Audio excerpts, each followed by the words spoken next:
Welcome back to my channel, Chapter Wise Psychology Lectures. Chapter number 12 Personality Introduction Factors Affecting Personality हम discuss कर चुके हैं।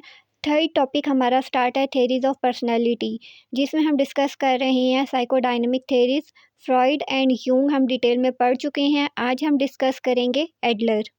Freud के जो इंपॉर्टेंट पॉइंट्स हमने पढ़े हैं: structure of personality, id, ego, super ego, levels of mind, conscious, pre conscious, unconscious, stages of psychosexual development, oral, anal, phallic, ego defence mechanisms, identification, sublimation वगैरह। ये चैप्टर इंतहाई इंपॉर्टेंट है और सिगमंड फ्रॉइड की theory उससे भी ज़्यादा important है। इसमें ये जितने भी पॉइंट्स हमने पढ़े हैं ना, इसमें से किसी पे भी लॉन्ग में भी आ सकता है क्वेश्चन और शॉर्ट में भी आ सकता है। कार्ल यूंग के जो इंपॉर्टेंट पॉइंट हमने पढ़े हैं उसमें psychic energy, structure of psyche, introversion versus extroversion, dream analysis and word association test पढ़ा है। आज का टॉपिक ऑफ डिस्कशन है एल्फ्रेड एडलर, जिसके इंपॉर्टेंट पॉइंट्स हैं: feeling of inferiority, striving for superiority, the self, order of birth and goals of therapy. एक time था Adler जो है ना वो फ्रॉइड का फेवरेट फॉलोअर था।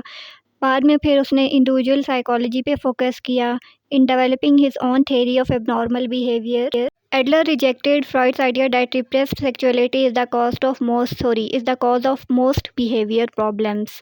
Adler proposed instead the competition for power is the major cause of many abnormal behaviours. ठीक है, जिस तरह कार्ल यूंग ने भी रिजेक्ट किया था फ्रॉइड का आइडिया, इसी तरह जो एडलर है उसने भी फ्रॉइड का आइडिया जो है वो रिजेक्ट किया कि सेक्सुअलिटी जो है वो कॉज ऑफ एबनॉर्मल बिहेवियर होता है। ठीक है, एडलर का फोकस क्या था?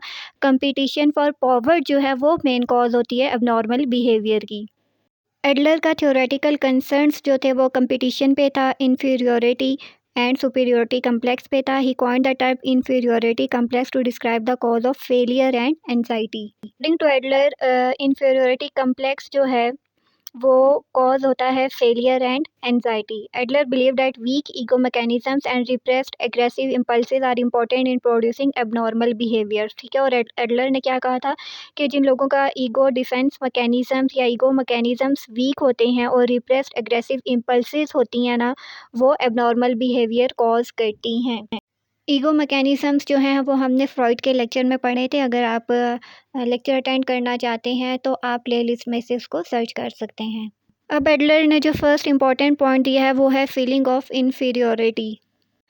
अब एडलर जो है ना इंटरेस्टेड था ऑर्गन इन्फीरियोरिटीज़ पे, और उसने ये बात की थी कि किस तरह से लोग जो है ना इस चीज़ को कंपनसेट करते हैं, उस चीज़ को सेटिस्फाई करते हैं। ठीक है, फॉर एग्जांपल एक ऐसा पर्सन है जिसका वीक ऑर्गन है। ठीक है, वो ऑर्गन कोई भी हो सकता है, तो फिर वो पर्सन स्पेशल एफ़र्ट्स करेगा ताकि जो वीक ऑर्गन है उसको स्ट्रॉन्ग बना सके, या फिर उसके अल्टरनेटिव कोई दूसरा ऑर्गन जो है वो डेवलप कर सके ताकि वो उस एक नीड को जो कि वीक ऑर्गन फुलफिल नहीं कर पा रहा था, ताकि दूसरा ऑर्गन सेटिस्फाई कर सके। Inferiority complexes are developed in childhood due to invalidating experiences और being raised in a family that influences you to feel lesser और नॉट गुड एनफ। ठीक है, इन्फीरियरिटी कम्प्लेक्सेस ज़्यादातर जो है वो चाइल्डहुड में डेवलप होते हैं जब आप कोई भी नेगेटिव सिचुएशन फील करते हैं। ठीक है, since inferiority complexes are subconscious and lead to wide range of negative thoughts, they manifest in people very differently. और जिस तरह अक्सर फैमिली में होता है ना कि इंडिविजुअल का अगर कोई इश्यू हो जाए, या बड़ा बहन भाई लाइक है, छोटा ना लाइक है, या छोटा उस फील्ड में एक्सपर्ट नहीं है, तो वहाँ पे वो इन्फीरियरिटी कम्प्लेक्स का शिकार हो सकता है, जिसको एहसास कमतरी भी कहते हैं। ठीक है, तो ये इंडिविजुअल को नेगेटिव थॉट्स की तरफ लीड करता है, और हर इंडिविजुअल में ये डिफरेंटली होता है। ठीक है, हो सकता है कि एक बच्चा जो है उसने चाइल्डहुड में कोई इशू फेस किया हो, या लोगों की तरफ से उसने कुछ ऐसे कमेंट फेस किए हों जिसकी वजह से उसको इन्फीरियरिटी कम्प्लेक्स का वो शिकार हुआ हो, या ऐसी फीलिंग उसको आई हो, लेकिन लेटर ऑन लाइफ में वो स्ट्रगल करके एक हेल्दी पर्सनैलिटी बन जाता है।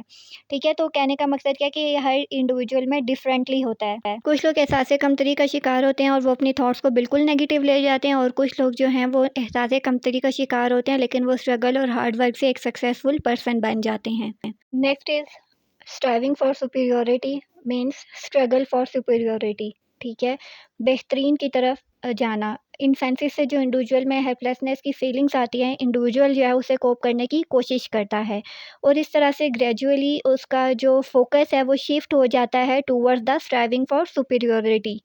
इंडिविजुअल पावर की तरफ जाता है, पावर हासिल करना चाहता है और दूसरों के ऊपर कंट्रोल करना चाहता है या दूसरों को कंट्रोल करना चाहता है।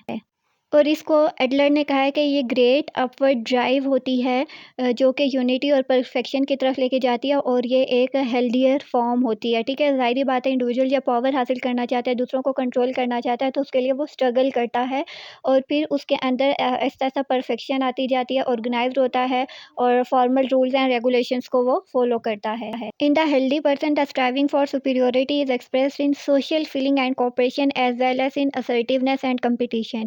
और जो हेल्दी पर्सन है ना उसमें जो फीलिंग ऑफ सुपीरियॉरिटी या स्ट्राइविंग फॉर सुपीरियॉरिटी होती है ना, वो सोशल फीलिंग कोऑपरेशन के ज़रिए शो होती है और उसके साथ साथ इंडिविजुअल जो है वो सेल्फ कॉन्फिडेंस भी होता है, अपने आप के लिए स्टैंड लेना जानता है और कंपटीशन करना भी जानता है, लोगों को कम्पीट भी करता है।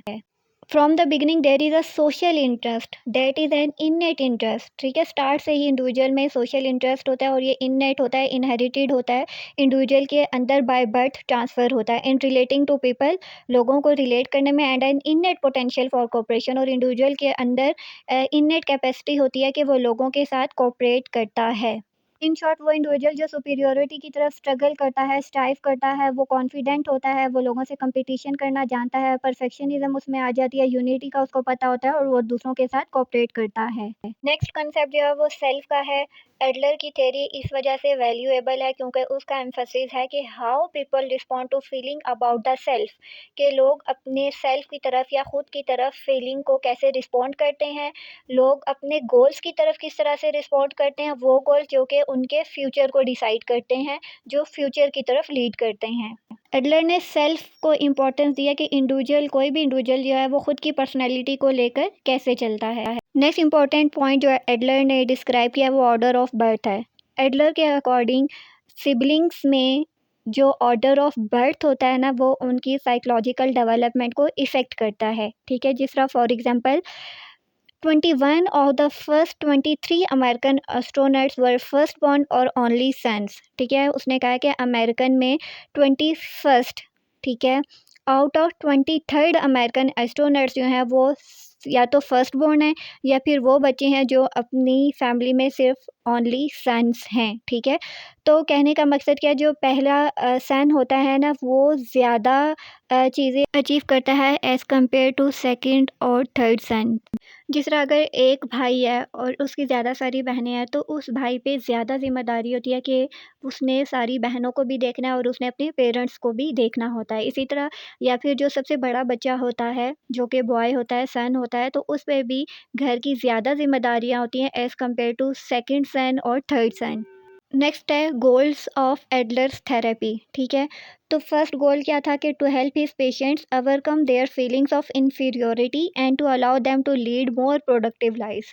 के फर्स्ट पे वो इंडिविजुअल जो इन्फीरियोरिटी कम्प्लेक्स का शिकार हैं, एहसास कमतरी का शिकार हैं, उनको हेल्प करना ताकि वो अपनी इन फीलिंग्स को कम कर सकें, कम करने के साथ साथ प्रोडक्टिव लाइफ की तरफ डील कर सकें या लीड कर सकें।